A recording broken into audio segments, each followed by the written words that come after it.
He called himself the Desired One, a king returning from exile to save Spain.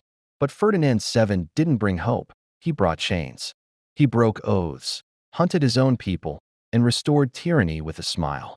His rule was filled with secret police, crushed revolts, and a kingdom silenced by fear. This is the true story of Spain's most two-faced monarch, how a nation's desire became its downfall. And if you're drawn to real royal history that cuts deeper with every turn, don't forget to hit subscribe. Born in 1784, Ferdinand was raised not as a future hero, but as a tool, trapped between powerful parents and palace intrigues. His father, King Charles IV, ruled in name, but real control belonged to Manuel Godoy, the Queen's favorite and Spain's de facto dictator. Young Ferdinand hated them both. Behind the royal walls, he plotted secret letters, whispered alliances, and promises to anyone who would help him take the throne. Spain thought it had a quiet prince. What it had was a storm building in silence. In 1808, Spain trembled as Napoleon's armies pushed across Europe, and Ferdinand saw his chance. After a brief power struggle, his father abdicated, and Ferdinand was crowned king. The people cheered. They called him El Deseado, the Desired One. But the celebration didn't last. Napoleon invited Ferdinand to France for negotiations and never let him leave. Trapped in a French chateau, Ferdinand was forced to renounce his crown, while Napoleon installed his own brother, Joseph Bonaparte, as King of Spain. Ferdinand's throne was gone, his crown stolen, and Spain was about to bleed for it. While Ferdinand remained a royal prisoner in France, Spain erupted. The people rejected Napoleon's puppet king, and a brutal resistance exploded across the country. Guerrilla fighters rose from villages and mountains, ambushing French forces in shadowy, vicious attacks. Cities burned, armies starved, and entire regions became battlegrounds. This wasn't just war, it was survival. Spain's nobility fled, while ordinary citizens picked up swords and hope. And in the heart of this chaos, something new began to form, a dream of a freer Spain, one that might not need a king at all. In 1812, as the war raged on, Spain's rebel government met in Cadiz and created something revolutionary, the Constitution of 1812, a bold, liberal document that limited royal power, protected civil rights, and gave voice to the people. It was a Spain remade in the fire of war, hopeful, modern, and deeply dangerous to monarchs. Even in exile, Ferdinand was declared king under this new constitution. But he had other plans. He smiled in letters, agreed in public, and quietly vowed to destroy every word the moment he returned. In 1814, after Napoleon's fall, Ferdinand returned to Spain amid cheers and tears. The people flooded the streets, believing their rightful king had come to honor their struggle and the constitution they had written in his name. But the moment his boots hit Spanish soil, the mask dropped. Within weeks, Ferdinand abolished the Constitution of 1812, arrested its writers, and restored absolute monarchy. He said the people had been misled. He claimed divine right, and the man they had fought to restore became their new oppressor. Ferdinand's Spain turned dark fast. The press was muzzled. Dissent was crushed. Secret police roamed the streets, listening for whispered complaints. Thousands were arrested, writers, priests, soldiers, anyone who had supported the liberal constitution. Some were exiled, others disappeared. Even the church, once his ally, grew uneasy. Ferdinand ruled not with trust, but with terror. He had returned not as a savior, but as a sovereign who feared his own people. And under his crown lay not a heart of courage, but a fist clenched around silence. By 1820, the pressure exploded. A group of Spanish army officers, tired of fighting colonial wars and living under tyranny, rose in rebellion. Led by Colonel Rafael del Riego, they demanded the restoration of the 1812 Constitution. Their uprising spread like wildfire. Ferdinand, trapped by the momentum, was forced to concede. He stood before the nation and swore to uphold the very constitution he had once destroyed. For a moment, Spain breathed again. Liberals returned from exile. Censorship was lifted. But behind the king's eyes, resentment smoldered. This wasn't surrender, it was delay. Ferdinand never forgot the humiliation of being forced into constitutional rule. In 1823, He sent secret messages to foreign powers, begging for help to restore his absolute authority. France answered.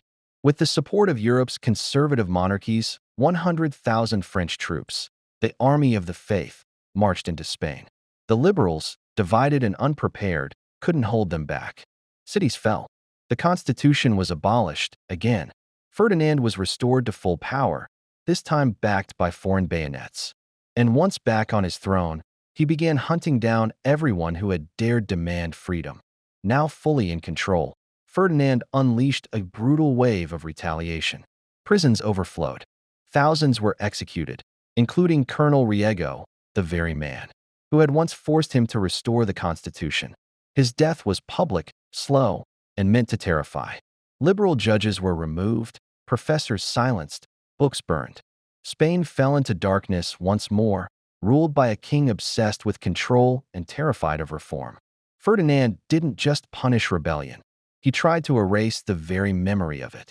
But beneath the fear, the seeds of resistance were already growing again. As Ferdinand aged, his body weakened, but his thirst for control remained sharp. There was one problem. He had no male heir. His first 3 marriages ended in heartbreak and death.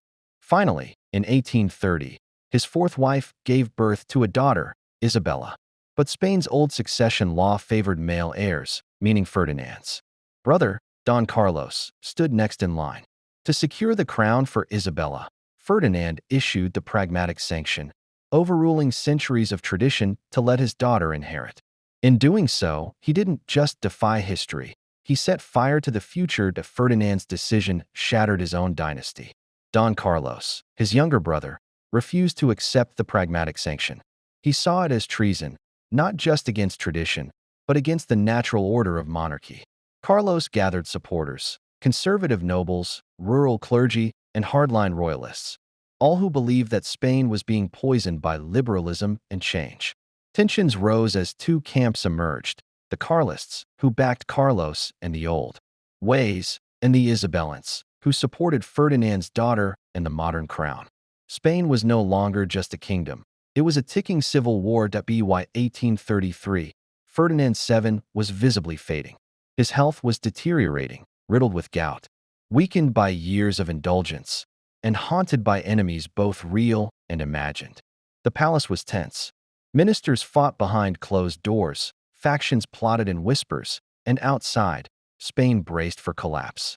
Ferdinand doubled down on power, dismissing advisors, signing last-minute decrees, and isolating himself from even his allies. He had spent a lifetime seizing control, but now, not even his iron will could stop what was coming. His body was breaking, and so was the kingdom. On September 29, 1833, Ferdinand VII took his final breath. He died in the royal palace of Madrid, surrounded by uneasy silence and a court unsure of what came next. Outside, bells tolled and black banners rose, but there was no unified mourning. Some wept, others celebrated. For many Spaniards, his death brought relief more than grief. He had ruled with contradiction, welcomed as a savior, remembered as a tyrant. And though he passed the crown to his daughter Isabella, he left behind a country divided, bruised, and trembling on the edge of war. Ferdinand's final act lit the fuse to civil conflict. Within weeks of his death, Don Carlos declared himself king, and the First Carlist War erupted across Spain. Towns were torn apart by loyalty. Brothers fought brothers. The countryside bled for a throne Ferdinand had twisted with fear and favoritism.